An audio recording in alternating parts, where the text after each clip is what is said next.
Welcome to 20th Century Geek.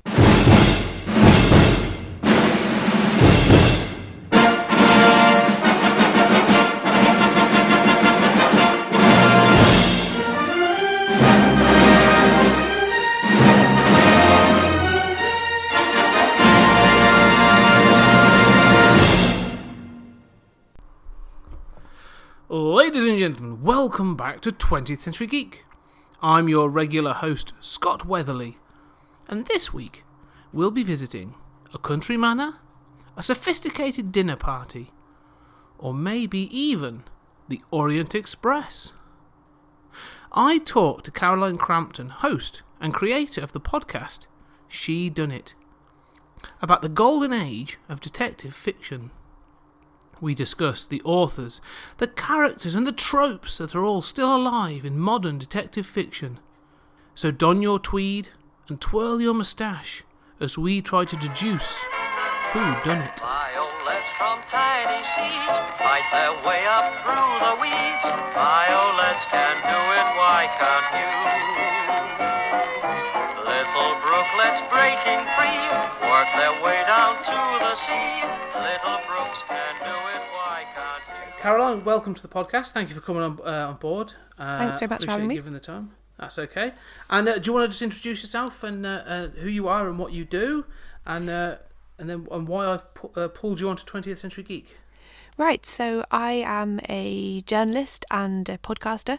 I make a few different shows for other people, but the main thing that I do for myself is a podcast all about early 20th century detective fiction called Shedunnit. So I think that's probably why you've asked me on here today. It is indeed. It's a fantastic podcast, and it's really intrigued me and got me sort of digging into that era. I suppose the first question is sort of how did you come across it, and what was your interest in, or when did your interest in this era sort of begin? I think it was when I was in my early teens, actually. I remember going on holiday with my parents and, staying in like a B&B or something that had a, how they do just like a shelf of random books that other guests have left there and whatever. And it had a collection of Agatha Christie short stories that's called The Tuesday Night Club, or sometimes you find it under its American title, The 13 Problems. And it's actually the first appearance of Miss Marple, and it's short stories, and in each one a group of characters has, they're meeting for dinner at different occasions over a course of several years, and in each one somebody tells the story of a crime or suspected crime that they witnessed, that they know what the outcome was, but they're asking the rest of the group to try and be the hypothetical detective and guess. And of course, it's no spoiler to say Miss Marple, the fluffy little old lady in the corner everyone forgets about, she gets it right every time. And I thought this book was amazing. And so, of course, when we got home from holiday, I sought out plenty of other Agatha Christie's, and that led me on to other authors from the same time. And I'm basically still doing the same thing. That's fantastic. And I love that sort of... Stories like that are really, they're like the secret origins of people's hobbies and passions. Really, I find them fascinating because it's so many times it is that sort of thing of, I was on holiday, or I just I found this, and sort of I unearthed this. And I just think that's so exciting that you find something you can be passionate about in like a B&B or a second-hand shop or something like that. It's also, from what I've found from talking to other people who are fans of these kinds of books as well, it's not, the 13 Problems isn't a very normal place to start. If I was recommending Agatha Christie to someone who'd never read any, for instance, I would probably pick one they will have heard of, like Murder on the Orient Express or Death on the Nile. There've been big famous films, yes, recent adaptations, etc. I wouldn't necessarily recommend a moderately obscure short story collection. But it worked for me, and actually maybe it is a good starting point because they are short stories. Each one is a self-contained thing, so I was reading like a couple each evening before I went to bed. They're bite-sized, and they do have a character that you've heard of in them, in Miss Marple, but the plots are clever and all in retrospect, because somebody's telling this story around the dinner table. And maybe that is a really good place to start. And it's possibly, I didn't have to read a whole novel in order to get a flavour of what this was about, Yeah, so it was like a little tapas of... Basically, yeah. Yeah, a literary tapas. I think short stories are a great way of doing it. I think I think I've known others that have done it with other sort of authors as well, like Stephen King or Clive Barker and those sort of things, where people have picked up the short stories and you can pick and choose the ones you like, and it just sends you down the rabbit hole to the bigger and probably the more sort of in-depth works. Yeah, and they're a really popular form for detective writers in sort of 20s, 30s, 40s, mostly because there were a zillion magazines that commissioned people to write this stuff. The whole idea of serialising stuff in periodicals, certainly in Britain and I think in America as well, was still a really big thing.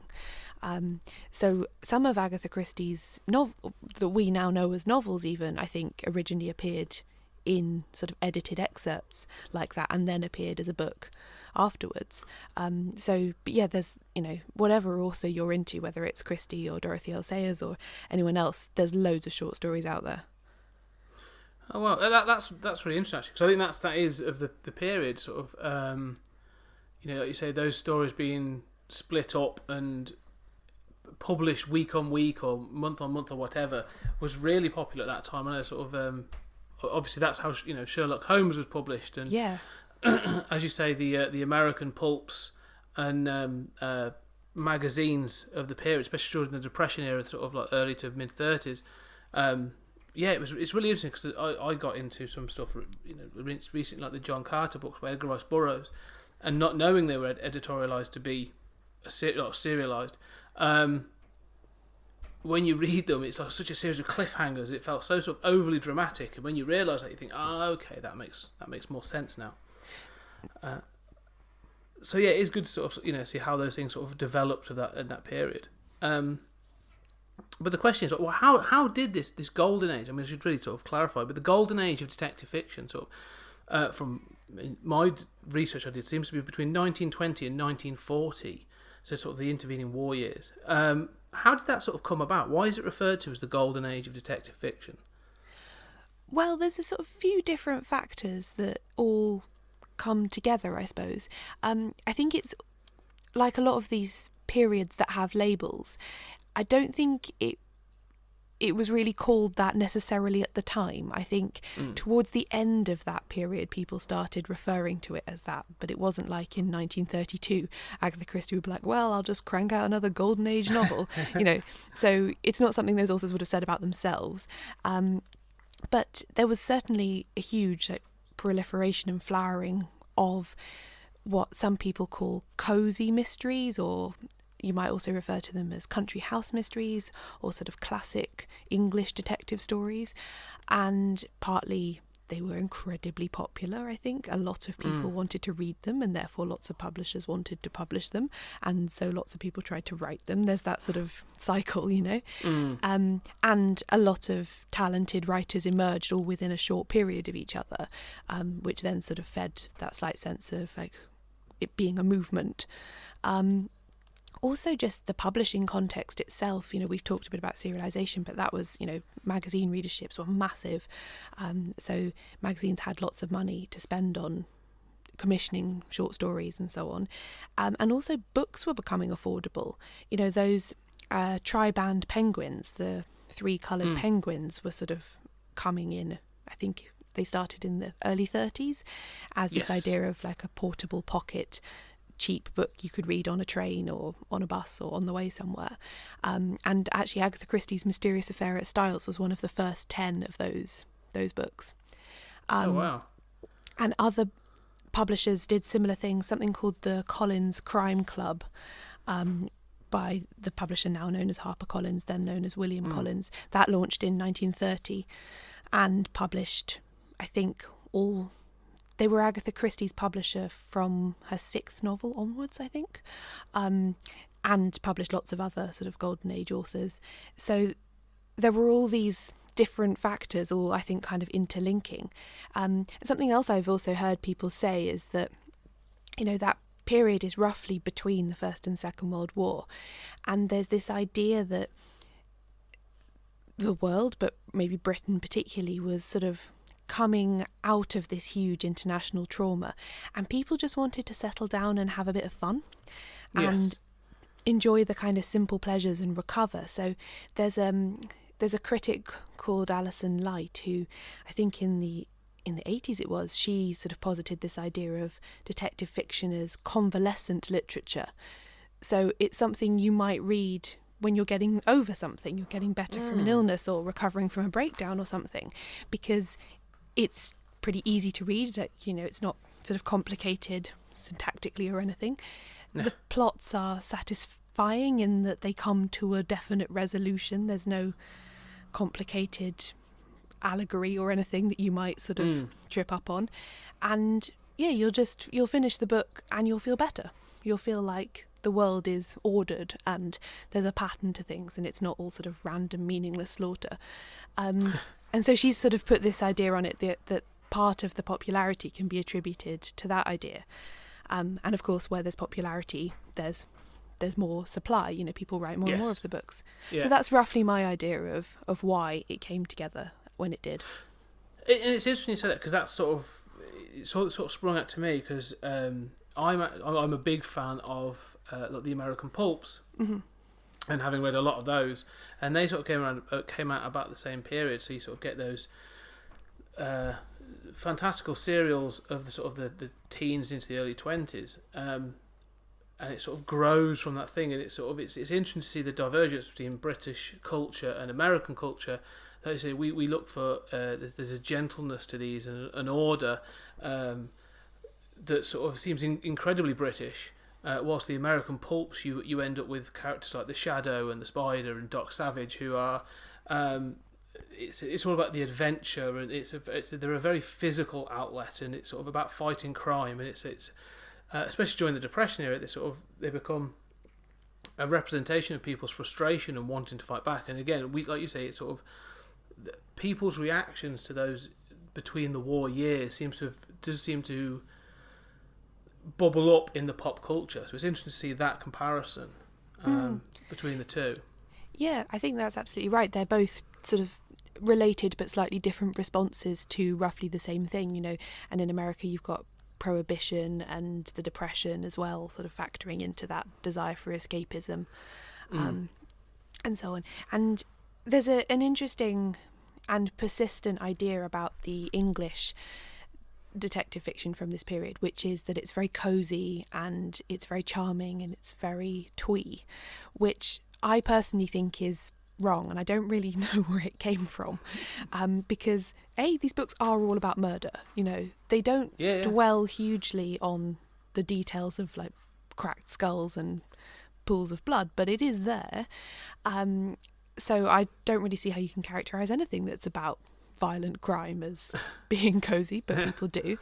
And then there's also this idea that they're nostalgic, and I personally think that what people are thinking about then is maybe TV adaptations that they've seen as opposed to the books themselves, because some of the books are, to varying degrees, sort of quite radical and subversive.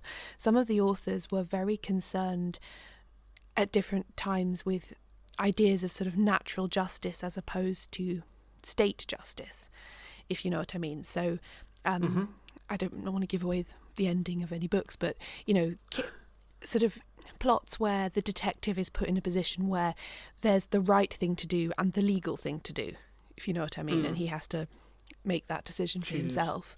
Yeah, or where a miscarriage of justice, an innocent person is very nearly convicted for a crime done by somebody else, and the novelist is exploring how that might come about and how that might be solved. So I wouldn't characterise any of those things as cosy, as it were. No, because there's definitely an element of morality and some complex philosophy in some of these that I think it does deal with some of those. And I suppose they would have been relatively contemporary as well at the time. Like I say, because you watch a Poirot adaptation or a Miss Marple adaptation now, and it would be considered a sort of a Sunday evening, mystery sort of entertainment. But as you say, sort of written in the period, it would have been about the period, so it probably wouldn't have been seen in that same way. Yeah, definitely, it is.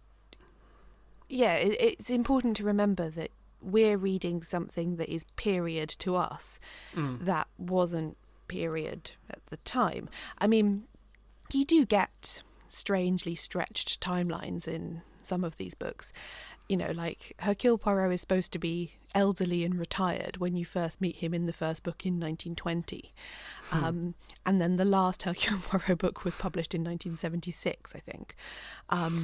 You know, so he's about 130, who knows? Yeah. You know, so that kind of thing slightly stretches the realms of belief. No, I have to admit, I did that confused me a little recently. Sort of, I picked up the ABC murders, and I watched the recent adaptation over Christmas. And in that, I was, this is really interesting. It seems to be like, you know, it depicts him as a sort of an aging detective. He's sort of past his prime and all this other stuff. But then when I tried to pick up, so I wonder what the timeline is. Where does all these other things sort of fit in? You know, as you said, the Murder on the Orient Express or the Murder on the Nile. Where do they fit in? And when it said like he retired or he sort of came to Britain in 1920, I took that sentence. But then it said he was a former police officer and he had like an entire life. But I was like, wow, that's a very long life to fit it all in. It is completely improbable because, sorry, excuse me. Although, yeah, the first book with him in, and indeed Agatha Christie's first book was published in 1920. She wrote it in about 1917-18, I think, and it was set in 1916.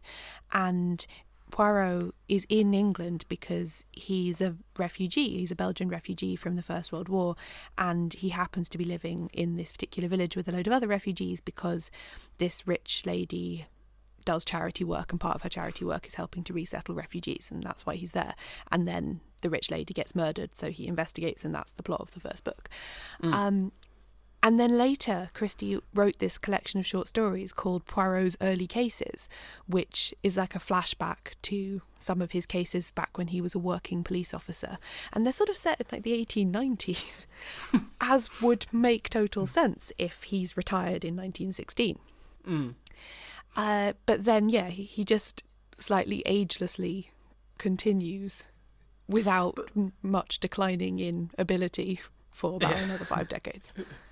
But I think that's also the joy of, you know, literary and sort of fictional characters. You can just enjoy them timelessly, and you know, they just keep going. And I think that's sort of, you know, or at least they have an expanded lifespan and an expanded adventure career. You can enjoy them beyond you know, any normal sort of an aging actor. That's why I like books so much in that period, because you can just keep going and going. You know, there are so many sort of book series that just keep going, and you're a bit like, after a while you just give up. You just sort of go live somewhere quiet, wouldn't you?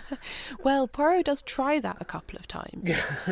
So, for instance, The Murder of Roger Ackroyd, which is one of Christie's sort of most critically acclaimed books, which I think was her 5th one, so it comes out like 1926, something like that. Poirot has moved to the country to grow vegetable marrows, which is a slight parody of the Sherlock Holmes keeping bees thing. And, you know, it's not his fault that a murder happens next door or whatever, you know. So there are a few recurring times like that where, yeah, he does attempt to retire. And I suppose that's possibly Christie slightly making fun of the fact that she's created this deathless character.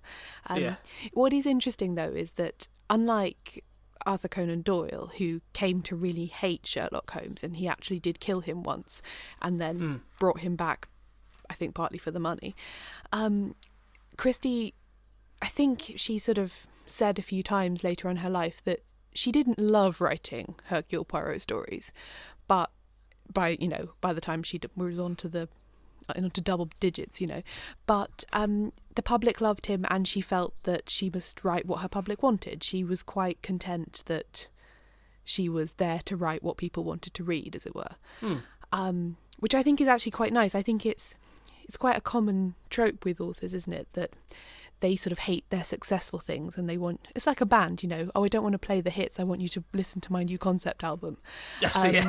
Whereas actually Christie was like, no, I'm very happy to play the hits for you.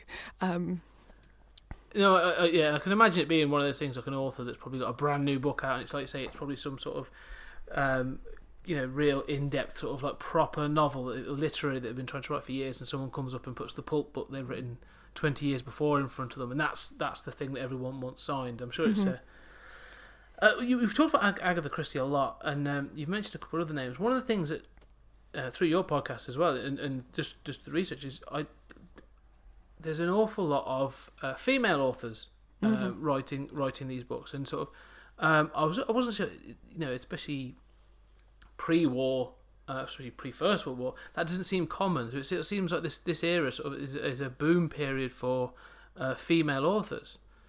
Yeah, I think that's definitely true. I don't have a completely sort of proven theory as to why this is, but one of my ideas about it is that detective fiction, I think, today and then, in the same way, wasn't ever seen as like proper literature. It's not the kind of literary fiction that's going to win the Booker Prize or the Nobel Prize for Literature or whatever. It's seen as a bit of fun. There's a huge amount of skill involved in it, but it's not like being James Joyce or whatever. So I think as a result, people didn't have so much of a problem with seeing women authors doing that. Serious literary enterprise probably at the time was considered really a male thing. You only have to look at someone like Virginia Woolf to see how much she struggled against sort of sexism and misogyny and perceptions that women couldn't write serious literary art and so on. Whereas I'm not sure that Agatha Christie or Dorothy L. Sayers or Margaret Cole or any of those people really had such perceptions against them, because nobody really thought it was a sort of proper serious thing to do anyway. A lot of men who did it, who also wrote what you might think of more highbrow stuff, used pen names in order to dissociate the two. So a good example of that is Cecil Day-Lewis, uncle, I believe, of Daniel Day-Lewis, and a British poet laureate. He wrote detective fiction as Nicholas Blake, and it was popular and people enjoyed it, but he just kept the two things separate, because he didn't want necessarily the critics who were praising his poetry to know that he also enjoyed writing whodunits. That's fascinating, actually, because it's interesting to see that. I almost thought it'd be the other way around. I find that fascinating because you hear other sort of genres where there are female authors whose writings are incredibly popular, but they're encouraged to, instead of having the full name, as a Agatha Christie, there'd be sort of a Christie, or the published sort of push to make it sort of a bit more androgynous, as it could be. There's no gender to it, to sort of hide that fact. And so it's almost it's a celebration to that actually they were sort of. I'm trying to be careful to say that they were left to their own devices. They were allowed to do this. And I think also there was definitely, it feels to me anyway, at the time these books were coming out, they were just so fantastically popular that you couldn't argue with it.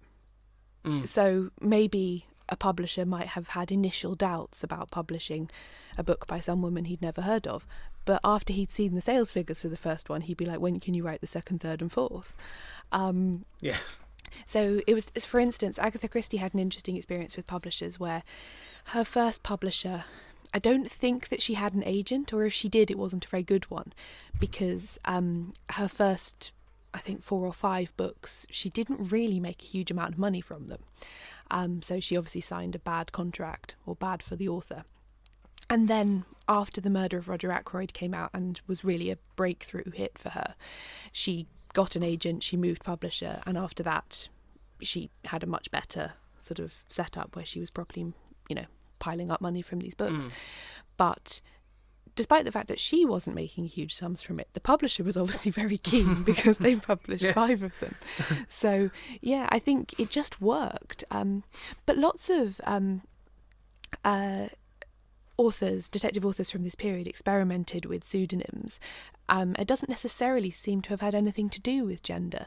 So Anthony Berkeley, for instance, whose full name was Anthony Berkeley Cox, he published some books with all 3 of his names, some books just as Anthony Berkeley, and some as Francis Illis, just completely randomly.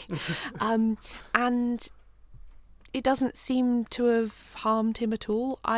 One thing I've not yet been able to work out, because it's quite a hard thing to research, is did people know that was just him under another name, or was it genuinely people thought they were reading a new and different author?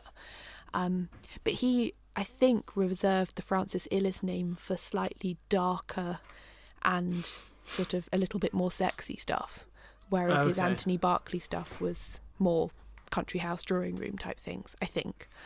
But so everybody was experimenting with different pseudonyms.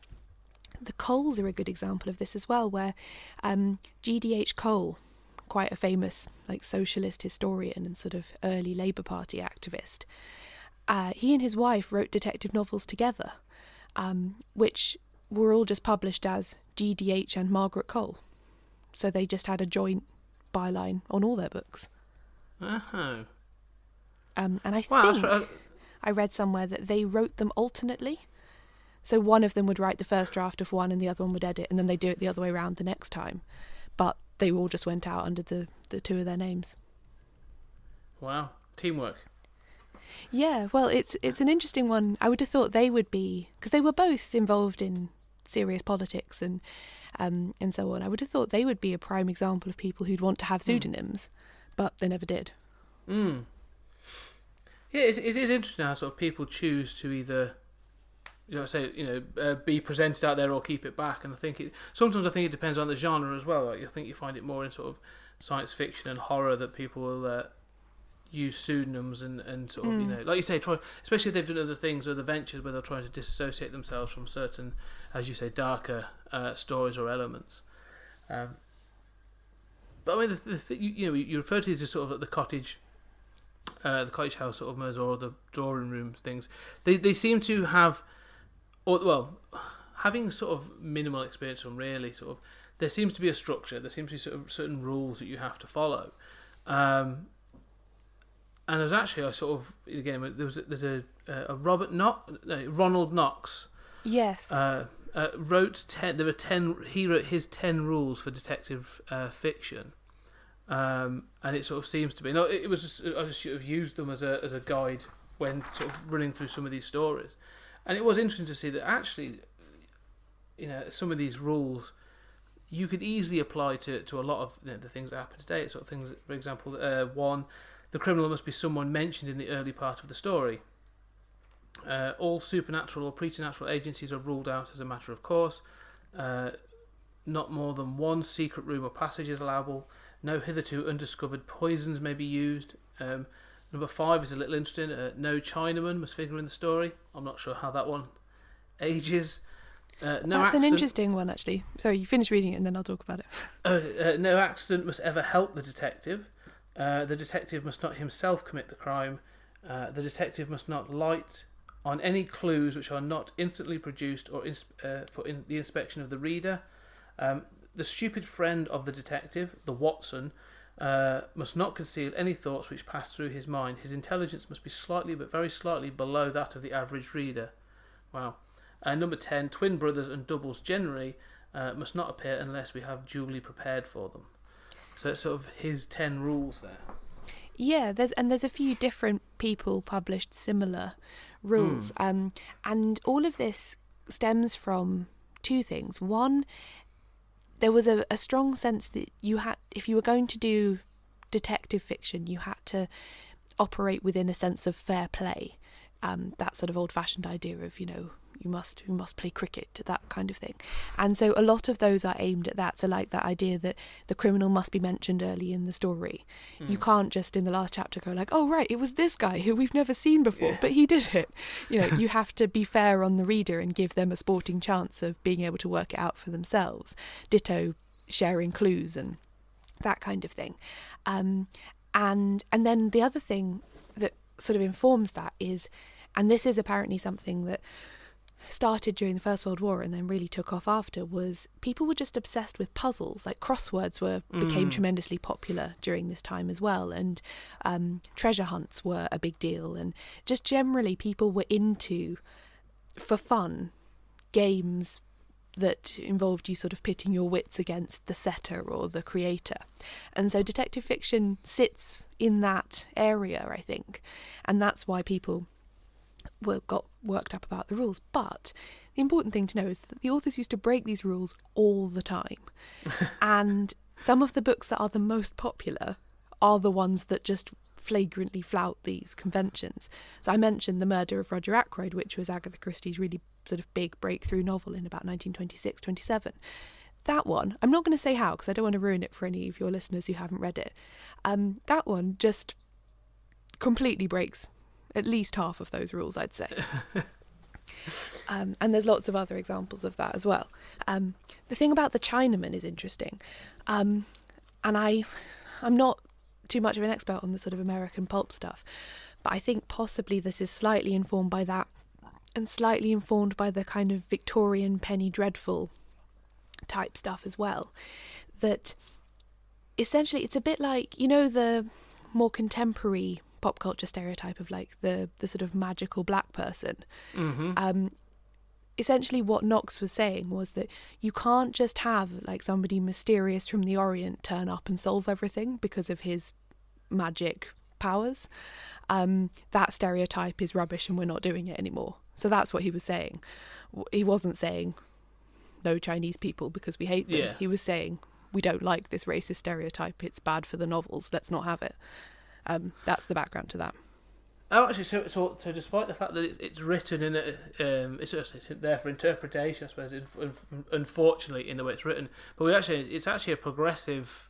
I think it is. That's generally how it's sort of read by critics, that he's obviously still using the offensive language of the day, but he's pointing out the fact that the kind of, you know, penny shocker story you might get in a lowbrow magazine in London in the sort of 1900s and 1910s, where people disappear off into the opium dens of Limehouse and then a magical Chinaman saves the day or something, that has no place in proper detective fiction. Yeah. Oh no, that you say about the you know, how this played out in the American pulp. It's really prevalent in that of some of the later stuff, so especially from the 30s. You sort of that thing of the mysterious Orient was, for example, the Shadow. You know, he was whoever you may be, Lamont Cranston or whoever he was. He disappears in the Orient for 5 years, and he comes back, and he has these mystical powers that allows him to do these things. And the same with, you know, there were other characters that all do the same, and it was a real trope of we can't think of how to give them the powers, so it's magic that they've picked up from some mysterious part of the world. So I completely understand that, and it's sort of quite it's quite refreshing to see that actually we were working to try and sort of, you know, move away from that. Yeah. And keep to a sort of, as you say, the detective and the puzzling rather than the mysticism and the supernatural. Which is not to say, of course, that the detective fiction of this time was sort of amazingly progressive in all ways. It definitely wasn't. There's loads of examples where even what you would otherwise think of as, you know, friendly and enlightened characters say things like, this person has been poisoned. I bet it was a woman. Women do poisoning, you know, and lots of instances of like offensive language about people of other races, and, you know, and I think as a sort of critical 21st century reader, you have to read those things in the context of their time and make up your own mind about them. But on that particular point, I think in a literary sense, at least, they were sort of trying to move away from that like Deus Ex Machina type of plot and rather have the author sort of show their workings, because I think what you want in a really good detective story from this period is you want to feel like you could have worked it out, but you didn't. I was just thinking from what you said earlier, I like that idea of actually if you were really good at this, the clues are all there for you. You know, you are learning along with the primary detective, so you could, you know, you at least you feel like you could figure it out. You know, and be satisfied with yourself that you could guess it, or at least think you could figure it out. And a lot of the way in which the books were presented feeds into that as well. So I am also quite into collecting books, so I buy a lot of secondhand books online and in shops and stuff. And I recently bought an edition of The Mysterious Affair at Styles, which is Agatha Christie's first book, which is from about 1950, I think. And unlike more modern editions that I've seen, it's got a map in the front, like a map of the house, showing where, you know, the woman who died, which was her bedroom, and where all the other characters were sleeping.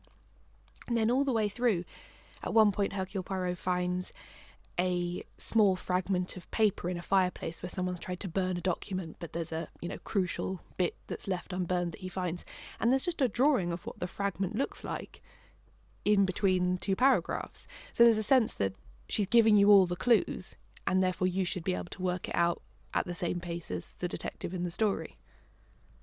That's fantastic. So you are reading Cluedo. Yeah, I suppose. But that sounds really good, and that's sort of, I can imagine that being really, really appealing as a reader, especially sort of like you say in the 50s, the sort of when they had those book clubs and stuff, and they would do that. That sounds like a really nice addition as well. Those sort of things always make a book a little bit more interesting. You are involved and you are engaged in the story, and you sort of feel part of it. Yeah, I do like finds like that. So was that in a second-hand bookshop you found that? It was actually online. I think I found it on eBay. I just sort of periodically search for titles in different places to see if there are any interesting. Also, because I quite like books with different covers. Like if I've got more than one of a book, I just like to see how the cover treatment has been done very differently. Because some detective novel covers, especially from sort of the 60s, 70s and 80s, are completely bizarre. I think at the time, in an attempt to make what was fast becoming quite an old-fashioned style of book, to make it seem sort of modern and hip, publishers would have really weird photo shoots and stuff for these books. So I always find them amusing.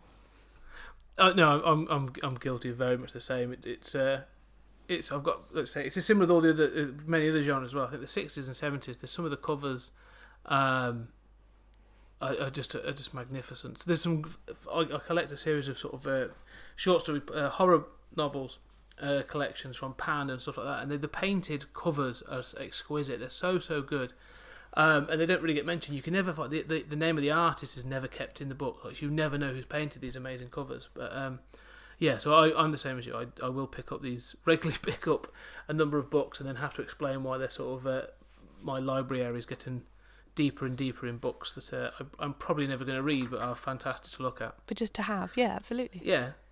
You said about the rules and stuff. There was one thing that I was curious about. Sort of the influences on the future, and the way those sort of have been played out again and again because they become tropes. And we've said, there's obviously been the direct or loose adaptations of a lot of these stories, especially with Poirot and Miss Marple and those sorts of characters, and Father Brown has had a series. But there's obviously also like modern these rules, or for the most part, and this sort of structure seems to have been interpreted with more modern contemporary characters as well, hasn't it? So the ones that sort of sprung to mind straight away was sort of Jonathan Creek and Murder, She Wrote, oddly enough. Yeah, and the Grantchester novels, which are all quite recent, and there's also a series on ITV of that as well, which is set in the 50s, but the novels are still being written by somebody now. So I think it's just, as you say, it's a lot of this stuff has just become embedded as a trope in popular culture, and so people both enjoy just writing within those rules, but I think also these days more than ever people enjoy messing with the rules and breaking them, because they can rely on that certain level of knowledge in the viewer or the reader.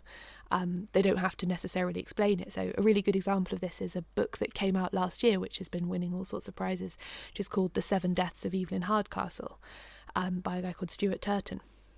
And I've interviewed him for something when the book came out, and he's a massive Agatha Christie fan, but what he's written is like a kind of sci-fi detective novel mashup. Okay. The way the publisher pitched it to me and others was, it's sort of like Gosford Park meets Inception. Wow. So it's like, well, it is a country house whodunit, but with a time travel element and a sort of Groundhog Day aspect to it. I don't think it's giving away too much to say if I say that the amateur sleuth who's trying to solve the crime, he experiences the same day over and over again. The day of the crime, he keeps waking up back in the morning and having to do it all over again, as it were. Well, you've just sold a copy. That actually sounds really cool. I thought it was really interesting, and that it does exactly what you say. Like, it relies on existing knowledge of these tropes in order to bend them and twist them into something new. And I do like that. I love when that's done. Like you say, you take the tropes and you do something slightly different with them, and so you can still feel comfortable in the sort of that general pocket of what you enjoy, but then someone, like I said, there's a twist on it or something. There was one though, and again, I'm not sure your thoughts on this, but I'm a big horror fan, and it's sort of, and we're also talking about sort of names and titles of books that have changed. There's a book from Agatha Christie, 1939, and Then There Were None, which has obviously been known by other titles. And this had a TV adaptation a couple of years ago now. And it's one of those books I saw. I have a copy. I haven't read it yet, but I have read the thing, and I sort of know the gist of it. And really, coming from 1939, as I sort of worked this forward, this is a proto-slasher. It is, yeah. You know, it's an isolated location. It's people being killed off for a specific purpose and in inventive ways. And it's really gory as well. It is, yeah. And I was just really surprised at sort of, as you said about sort of this idea of this nostalgic, gentle detective fiction, and then there's this book which, is actually sort of the category of horror for this wasn't invented really until the late 60s, early 70s. I just find that really fascinating. That this, I'm sure someone a lot more intelligent than I has probably come up with the whole sort of like history of this thing. But I just find it really fascinating that sat there as this sort of like, oh, look at me, I'm actually before Michael Myers, before Psycho, before these other things, there was, and then there were none.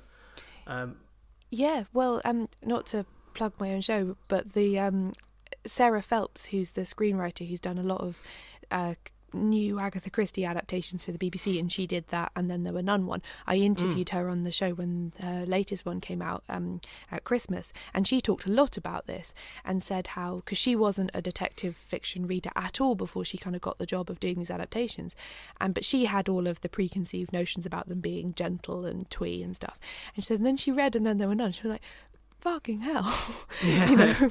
This is, as you say, like incredibly violent. And she said also she thinks the way that Christie messes with the perspective of the narrator in the book, she's like, it's basically a modernist novel.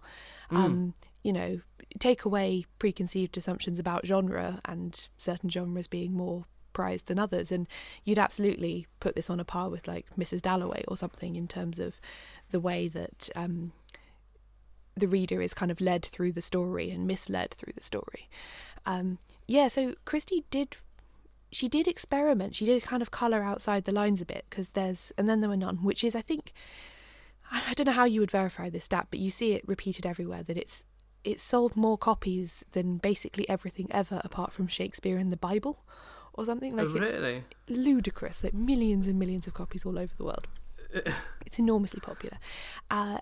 But then she has other novels that went out under, the Agatha Christie name, that similarly they don't have any of her recurring detective characters in them, and they are, you might consider them more like thrillers, or even edging over into horror. Sometimes she plays about with espionage as well. There are the Tommy and Tuppence novels that start with secret adversary. They're very strongly influenced by kind of spy thrillers. But then there's ones like Endless Night, which is, I'd call it like a psychological horror novel, really. It's all about a marriage, and it's about, a woman being driven mad by, she's married this man, and then they've moved to this remote house, and she's slowly going mad as a result, and there's a spooky old lady who keeps scaring her with ghost stuff, So like a Turn of the Screw. Yeah, very much so.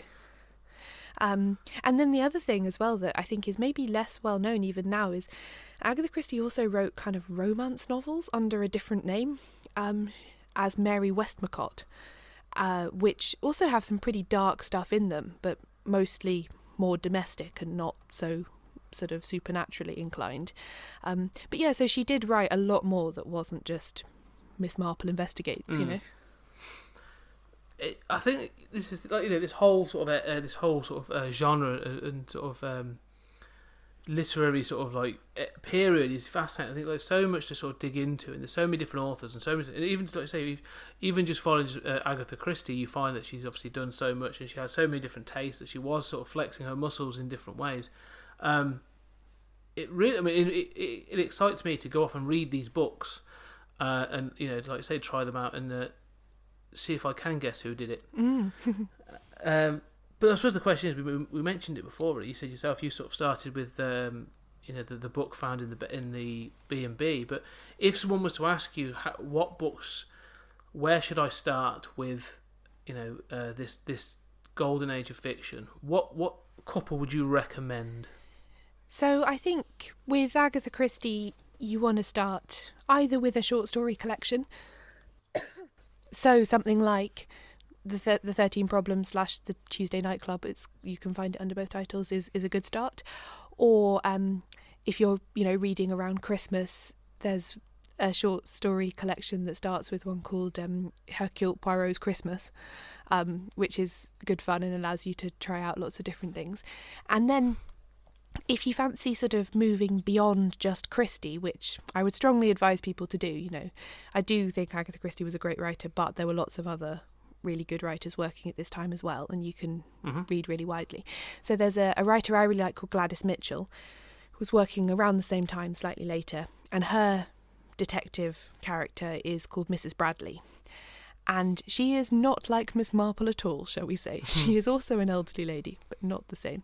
And her first appearance is in a novel called Speedy Death, which I think is a really good place to start with Gladys Mitchell. And then another name I've mentioned a couple of times on this without explaining is Dorothy L. Sayers, who, again, was writing around the same time as Christie. Her detective was Lord Peter Wimsey. There have been several TV and radio adaptations featuring him, so people might have come across him. He wears a monocle and he's very posh. And I'd say a good place to start, it's not the first one with him in, but I think it's a good starting point, is the one called Strong Poison. Excellent. I'm glad I'm recording all these because I wouldn't have to write them down now, but I can write them all down later. Well, I mean, there's tons more. There's a really great New Zealand writer from this time called Nio Marsh, and I really love her books. I don't necessarily think she's such a great plotter, but I love them for just the fact that she's writing in New Zealand at this time, and I learn loads about what the place is about and stuff. And yeah, I'm just at the moment myself getting really into the Coles. So I'm reading Death of a Millionaire, which is by GDH and Margaret Cole, and really enjoying it. So, I mean, there is, as I said, this stuff was hugely popular, and as a result there are hundreds and hundreds of these books. And also what's really nice is that it seems to be, I think partly thanks to, modern TV adaptations and also just the internet making it easier to research these things, it's growing in popularity. More people are getting involved in it, and there's stuff like the British Library in the last few years have been republishing out of print detective novels. They've got an imprint called British Library Crime Classics, where writers that I've never even heard of, there are books coming out with that it's always interesting to pick up and take a look at. So essentially, once you've got the bug, you can spend a fortune and the rest of your life reading this stuff. That's it. But it's all there, and that's what I say. It's fantastic. It's and if you do get the bug for it, if it is a passion, it's a real area that you can dig into and learn a lot about, and really enjoy the different sort of ways of doing it. So it's a great area to sort of learn more about. I find it fascinating because again, it's that sort of the between the wars as well. I like the idea of sort of the British response to that sort of period of you get the sort of P.G. Wodehouse kind of stuff as well, so they're trying to let loose, but we've still got a very British idea of sort of order and doing the right thing, and I think it's I've really enjoyed sort of researching this. There's a fabulous non-fiction book actually I would recommend to anyone who's interested in this that is called The Golden Age of Murder, and it's essentially like a history of these 2 decades and the writers who were working in them. And the part that I really enjoy as well is like the real life cases, murders and stuff that were happening that they were reading about in the papers, and then sort of incorporating either directly or like atmospherically into their their books. That's by Martin Edwards, The Golden Age of Murder, and it's just a great fun read, and yeah, I learned loads from that book. I'll definitely look into that. Brilliant. Thank you very much for your time, Caroline. It's been fantastic. Thank you for having me. Nice. So just before we wrap up, please sort of promote your podcast again. Where can people find it, and anything else you're doing as well? Right, so it's called Shedunnit, as in who done it, but she. And you can find it at shedunnitshow.com or in Apple Podcasts, Spotify, all the usual places.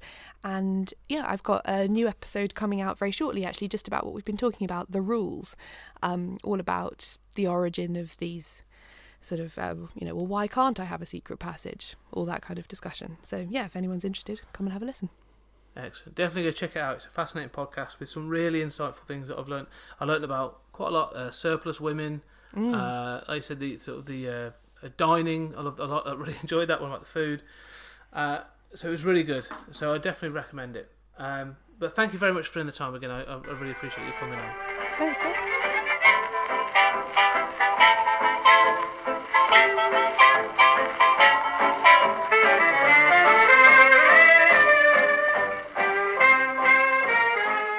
There we have it, my fellow armchair detectives. An insightful look at the period known as the Golden Age of detective fiction.